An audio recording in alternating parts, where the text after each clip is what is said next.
Have you with us today? I'm Eric Ham and we're live in Washington, D.C. And today Donald Trump takes a step back. India's in the tariff crosshairs and mushrooms from outer space. We've got those and more stories lined up, but first, let's get you caught up on the latest headlines.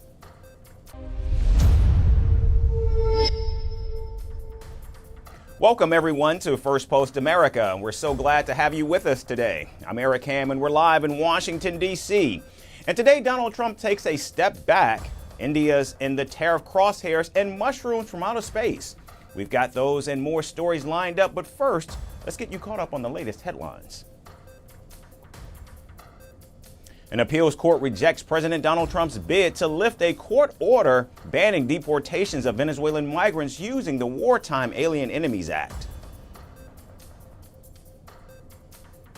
Wildfires in South Korea become the largest and deadliest, killing at least 27 people and burning more than 86,000 acres of land. Israel launches an airstrike targeting Hezbollah operatives in southern Lebanon, killing at least 3 people and violating the ceasefire agreement once again. Ukrainian President Volodymyr Zelensky says Vladimir Putin, quote, will die soon, end quote, ending the 3-year-long war amid persistent rumors about the Russian president's health. And South Sudan's opposition says the overnight arrest of first Vice President Riek Machar invalidates the 2018 peace deal with President Salva Kiir, risking plunging the country back into war.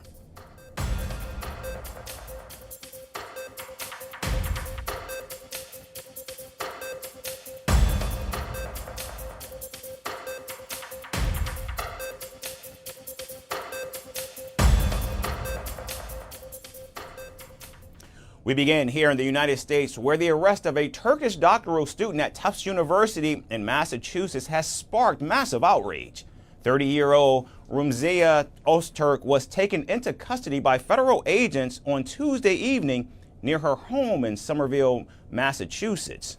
Surveillance footage showed masked officers seizing her phone and handcuffing her as she cried out for help.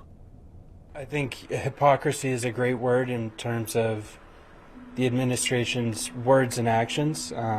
They say they're targeting criminals, people who are breaking rules, whereas she, as a PhD student, was definitely not that.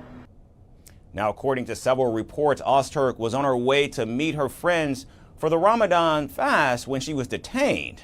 However, the U.S. Department of Homeland Security alleged that the student had engaged in activities in support of Hamas. After Ozturk's detention, Tufts University said it had no prior knowledge of the arrest and that it did not share any student information with authorities. However, the university later confirmed that Ozturk's student visa had in fact been revoked. The ICE team, whatever they're doing, it's really just one step away from fascism. Actually, it's not even a step away. It is full-blown fascist intimidation. This regime administration is handing off national secrets to our adversaries while simultaneously arresting anyone who speaks out against them. Now, soon after Ozturk's detention, massive protests swept across Somerville. Demonstrators said the Turkish student's detention was part of a broader effort by President Donald Trump's administration to silence pro-Palestinian activists.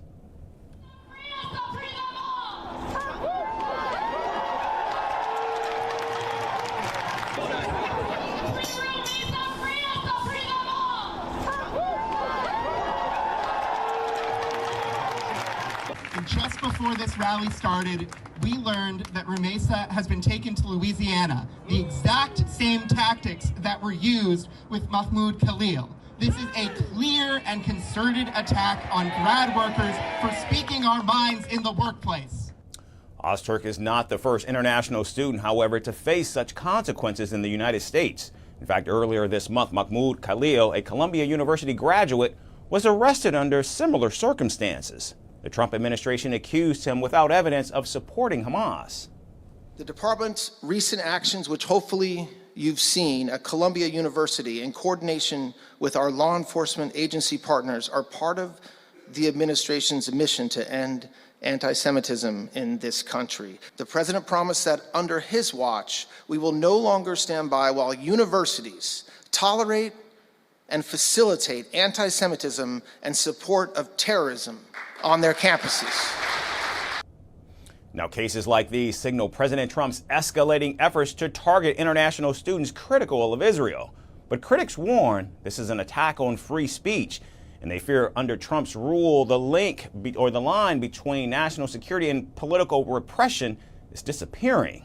Now it remains to be seen if public outrage will have any impact on President Trump's latest crackdown on dissent. And now moving to Greenland, the Danish autonomous territory is facing renewed pressure from Washington as President Donald Trump intensifies his push to annex the island. President Trump's remarks have sparked political outrage, forcing the White House to alter its plans for a visit by Second Lady Usha Vance to Greenland's capital Nuuk and the town of Sisimiut, where she was scheduled to attend a major dog sled race. Now, instead of Usha Vance, Vice President J.D. Vance himself will lead a scaled-down delegation limiting their visit to the U.S. military base at Biduvik in northern Greenland. Meanwhile, it's not confirmed whether National Security Advisor Michael Waltz and Energy Secretary Chris Wright, who were originally set to accompany her, will still be visiting the island. You know, there was so much excitement around Usha's visit to Greenland this Friday that I decided that I didn't want her to have all that fun by herself, and so I'm going to join her. So we're going to check out how things are going there. And I say that speaking for President Trump, we want to reinvigorate the security of the people of Greenland because we think it's important to protecting the security of the entire world. Now, even though Donald Trump had earlier claimed that the visit to Greenland was about friendliness and not provocation, the president has not hidden his intentions. In fact, he's made clear that Greenland is a priority for the U.S. to boost its national and international security. We need Greenland for national security and international security. So I think we'll go as far as we have to go. We need Greenland, and the world needs us to have Greenland, including Denmark. Denmark has to have us have Greenland. And, you know, we'll see what happens. But if we don't have Greenland, we can't have great international security. And when asked about Greenlandic resistance, the commander-in-chief dismissed their opposition, saying, quote, whether they wish to become Americans or not is secondary, end quote. Now, the president's remarks have only heightened his tensions with Denmark, which is also a close NATO ally. Denmark's prime minister has commended Greenlanders for standing their ground, warning that Washington's push for control is far from over.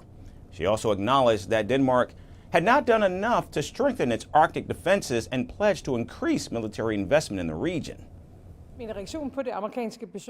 My reaction to the American visit is several things. Firstly, this cannot be seen independently of the statements and reports we have heard from the American side. Secondly, this is clearly not a visit that is about what Greenland needs or what Greenland wants from visits from the outside now. President Trump is serious, and he is serious he wants Greenland. Therefore, it cannot be seen independently of anything else. Så bliver jeg også nødt til at sige, at det er et uacceptabelt pres. Vice President Vance's upcoming visit to Greenland will focus on national security discussions at Biduvik Space Base. And even though Denmark and Greenland may have forced the U.S. to rethink its approach for now, their fight against President Trump is far from over. And staying in the United States, the Department of National Intelligence has named India as one of the state actors enabling the supply of substances used to produce fentanyl by drug cartels. In its annual threat assessment, the DNI said China remains the primary source country for illicit fentanyl, precursor chemicals, and pill pressing equipment, followed by India. Now, this is the first time Washington has put New Delhi on almost the same level as Beijing in connection with the manufacturing of synthetic opioids. The same assessment last year placed India as one of many countries from where Mexican drug cartels were sourcing such chemicals. Fentanyl is among the most lethal drugs smuggled into the United States and is behind a major drug crisis in the country. The latest DNI report says fentanyl, among other synthetic drugs, claimed more than 52,000 lives in the U.S. in a year alone. The assessment comes a week after an India-based chemical manufacturing firm and 3 of its employees were charged in a federal court in Washington. They were charged with illegally importing precursor chemicals used to make illicit fentanyl drugs. The DNI report also comes less than a week before President Trump's reciprocal tariffs are set to kick in. The commander-in-chief has also threatened to impose a global regime of reciprocal tariffs on all U.S. trading partners on April 2nd. Now, earlier this month, he also briefly imposed 25% tariffs on Canada and Mexico and increased duties on Chinese products as well. President Trump said he was using these tariffs to clamp down on illegal migration and drug smuggling in the United States. The tariffs, as you know, will start a week earlier than the reciprocal, which is going to be on a couple of weeks earlier. Reciprocal tariffs start on April 2nd. And I wanted to make it April 1st, but I didn't want to go April Fool's Day, because that costs a lot of money, but that one day. But so we're going April 2nd. But very importantly, tomorrow tariffs 25% on Canada and 25% on Mexico, and that'll start. So they're going to have a tariff. So what they have to do is build their car plants, frankly, and other things in the United States, in which case they have no tariffs. Meanwhile, on Wednesday, he announced 25% tariffs on auto imports to boost domestic manufacturing and the economy. And we're going to charge countries for doing business in our country and taking our jobs, taking our wealth, taking a lot of things that they've been taking over the years. They've taken so much out of our country, friend and foe, and frankly, friend has been oftentimes much worse than foe. And this is very modest. And what we're going to be doing is a 25% tariff on all cars that are not made in the United States. If they're made in the United States, there's absolutely no tariff. We start off with a 2.5% base, which is what we were at, and we go to 25%. Now, as President Trump's tariffs loom over its trading partners, India is considering tariff cuts on more than half of the U.S. imports to avoid some of the duties. However, only time will tell if Washington will agree to such a move after linking New Delhi to its deadly fentanyl crisis. Canada's Liberal government has barred its three-term MP Chandra Arya from contesting the upcoming federal election. The reason is his reported ties to India, which Liberals claim could result in foreign meddling in the election. Now, Prime Minister Mark Carney, a political outsider himself with no election experience, will contest from Arya's seat. Meanwhile, the Indian-Canadian politician has slammed the move, saying his strong stance against Khalistani extremism has cost him a place in the party. So is Canada really fighting foreign interference or seeking electoral gains using pro-Khalistan elements, which are a threat to India's national security? Here's more from Canada. With Canada's federal election just a month away, a major political shake-up has put Liberals in the spotlight. The ruling party has decided to bar three-time MP Chandra Arya from contesting the polls again. The 62-year-old, who represents the Ottawa riding of Nepean, had also been blocked from the party's recent leadership race, where political novice Mark Carney emerged as the winner. I, Mark Carney. Now, the new Prime Minister, who's also the first to govern before holding elected office, has also taken over Arya's constituency. His heirs and successors.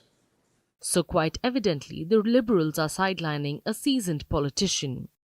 At the heart of this move is Canada's fear over foreign interference in its election. Recently, a Canadian media report claims the ousted Indian-Canadian MP allegedly shares close ties with New Delhi, hinting at political interference. The report says members of the Liberal Party who look after foreign meddling also found troubling inconsistencies in a confidential questionnaire filled by Arya. Not just the party, the Canadian Security Intelligence Service has also reportedly expressed similar fears about Arya's alleged links. This came after Indian-origin Liberal Party leader visited New Delhi and met Prime Minister Narendra Modi last year. Rubbishing all allegations of influence or interference, Arya said as a parliamentarian he was never required to seek permission to engage with dignitaries in Canada or abroad. He claims he's been abandoned by his party due to his firm stance against the Khalistan movement that promotes a separate homeland for Sikhs in India's Punjab. As a member of Parliament, I have engaged with numerous diplomats and heads of government, both in Canada and internationally. Not once have I sought, nor been required to seek, permission from the government to do so. At no point did former Prime Minister Justin Trudeau or any cabinet minister raise concerns about my meetings or public statements. The sole point of contention with the Liberal Party has been my outspoken advocacy on issues important to Hindu Canadians and my firm stance against Khalistani extremism. India has long accused Canada of seeking electoral gains using pro-Khalistan elements, which are a threat to India's national security. The relations between India and Canada plummeted back in 2023, when former Canadian Prime Minister Justin Trudeau accused New Delhi of being involved in the murder of Khalistani leader Hardeep Singh Nijjar. New Delhi firmly denied these accusations, calling them baseless and absurd, and sought proof to substantiate the claims. However, Ottawa has failed to provide any evidence to back its claims.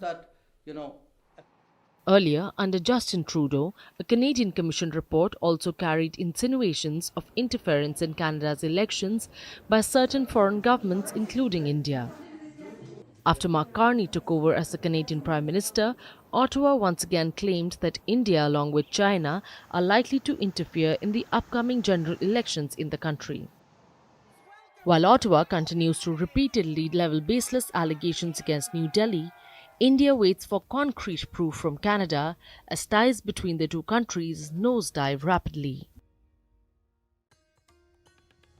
And our final story today is about mushroom farming in space. An Australian company is sending fungi into orbit aboard SpaceX's Frame 2 mission, hoping to prove that mushrooms are the ultimate space crop. They might just be the future of astronaut dining, as they are fast-growing, nutrient-packed, and low maintenance. But will these cosmic shrooms thrive in microgravity, or will they crumble under the pressure? Our final report has more.